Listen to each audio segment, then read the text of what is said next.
What's epic YouTube? Skills here, and today's video we need to deeply talk about Solar 3.0 in my opinion. And yes, Solar 3.0 I mean Titans in Solar 3.0 because right now I deeply feel bad for you. You Sunbreaker mains out there. And the reason why we need to discuss about this one, well, you can tell by the title name, Solar 3.0 for Titans currently, well, suck in PvP. Good, well, good in PvE. Don't get me wrong, but PvP, it needs a dire help. And you guys might be wondering, hey, well, didn't we just gone through Solar 3.0 meta? Wasn't it Sunbreaker was the main issue or something? The answer is the answer is yes, but actually no. Back then, during Season of the Haunted, it was a Lordly Splinter Helm meta. If you guys don't know what a Lordly Splinter Helm meta was, it's called Culturizing Flame. When you are critically wounded with a full class ability energy, or when you cast a barricade, you create a sunspot at your location that has improved restoration effects. Now, pre-patch Lorelei before Solar 3.0 was even existed, or even any 3.0s, that anything that is existed back in before the light the Witch Queen campaign has been launched, there was the 30th anniversary update, and all about nerfing the ability spamming and reducing the damage, everything. But out of out of all the light class subclasses that got hit hard the most is none other than Sunbreaker. You see, I really feel bad for you, for you Sunbreaker builds. Was this all I can say is my theory to this solution was it most likely because of Lorelei Splinter Helm? And then when Lorelei Splinter Helm was introduced in Witch Queen, well, first off, let's travel back to what Sunbreaker originally did. Sunbreaker, well, Sunbreaker back then, if you're stepping on, let's just say Soul Invictus, for example, solo ability, Final Blows or Hammer Soul's Impact and defeating scorched targets creates sunspots. Your ability regens faster, and your super drains slowly while standing in a sunspot. Some Sunspot also applies Scorch and dealing damage to targets inside. Enters Sunspot applies Restoration. But before that, it provided damage buff. Yes. So before Solar 3.0, no, Soul Invictus also gives damage buff, which means to Lorelei, which means to Lorelei, you gain the Sun Warrior effect, which is boost damage, which means what is the point of using one of my favorite exotics, Path of the Burning Steppes, if Lorelei was into play? Of course, it was nerfed by the time Solar 3.0, and it would provide restoration effects. Now, originally pre-patch, this was restoration times 2. Who? It would give you restoration times 2 combined with the healing grenade. But now that's no longer the case. Now that's no longer the case. It will no longer give you restoration times 2 when using when using Lorelei Splinter Helm. But it didn't make it anything else better other than it didn't make anything else better for Lorelei when they also nerfing restoration in PvP. Well, yes, restoration in general. Oh, I would say. But now all that being said, let's head to the kit of aspects. Remember Soul Invictus? Well, at first oh, we had to worry about avoiding Soul Invictus. Soul Invictus rarely does any damage in PvP. You would not pay me twice to play Solar 3.0 these days. Solar Victus is the main aspect and probably the best aspect to wear, but let's just face it. eh, The enemies in PvP, they could just go through your sunspot like oh, I'm only taking little damage. I could just walk through it. That's very bad. And then another one is consecration. While the melee looks cool, yes, but it's so situational. Well, like the way like you slide like consecration. I do not like consecration as much because I figured this one will ruin my movement. And then when you have consecration up, eh, you swing your hammer, and you slam it down. However, the problem is it takes a while. It's high risk, high reward type, which means a player that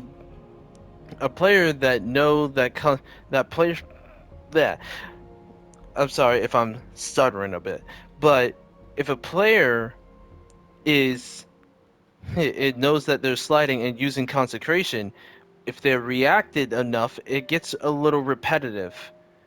They avoid it and then they just wasted their whole melee energy on it. It And plus, it not only that, it just messes up the movement.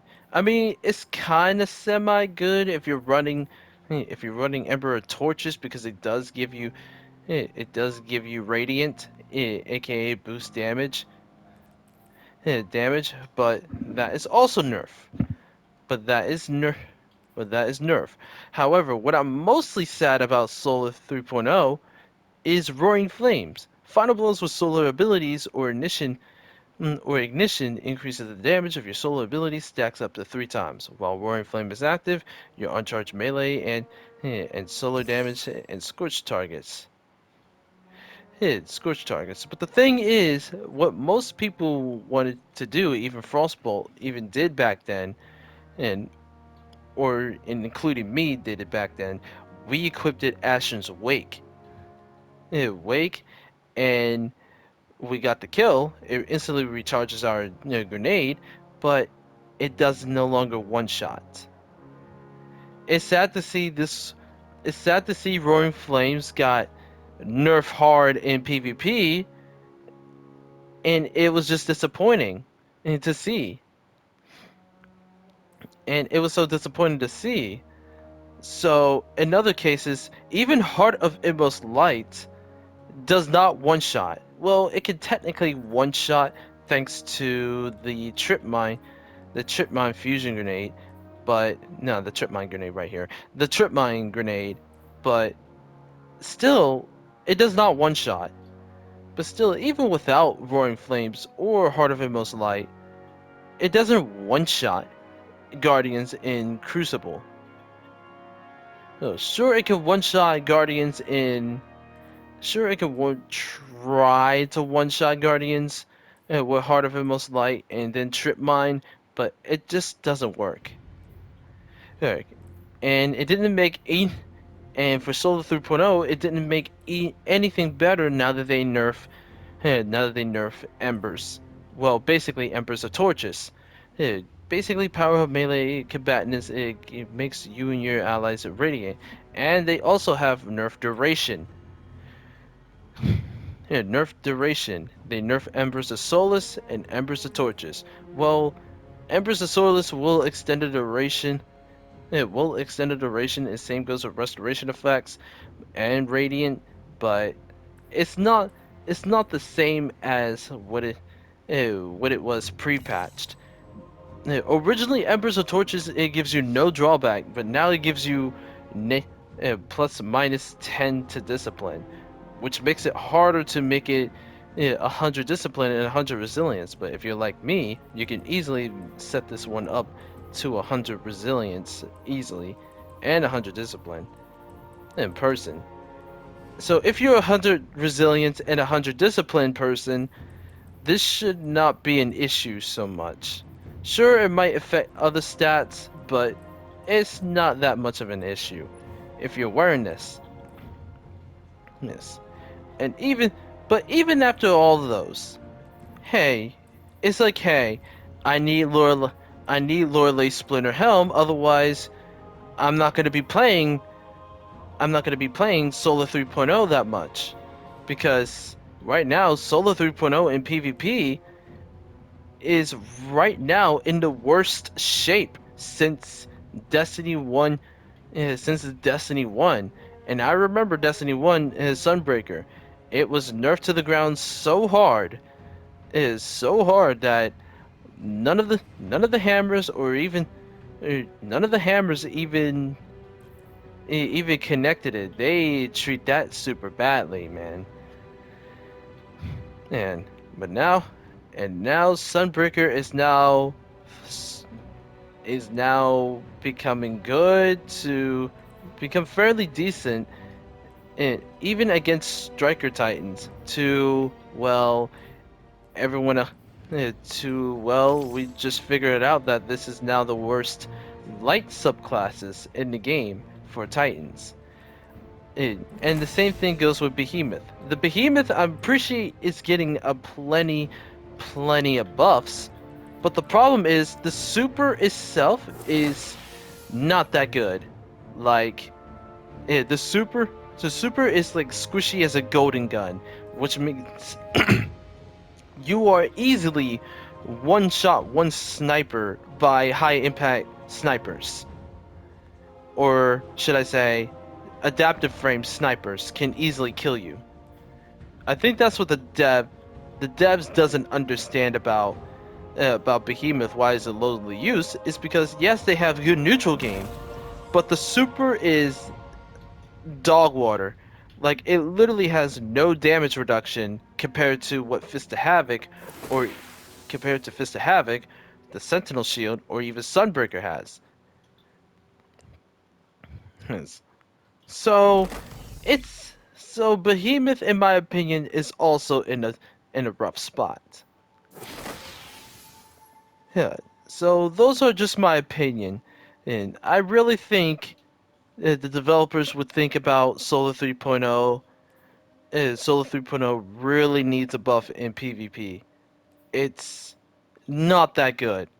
This is majorly bad, and I feel bad for those who are Sunbreaker mains because, well, it just wasn't fun after the 30th anniversary, and it's approximately been a year since we had to put Sunbreaker in the coffin because, well, stuff just got nerfed to the ground.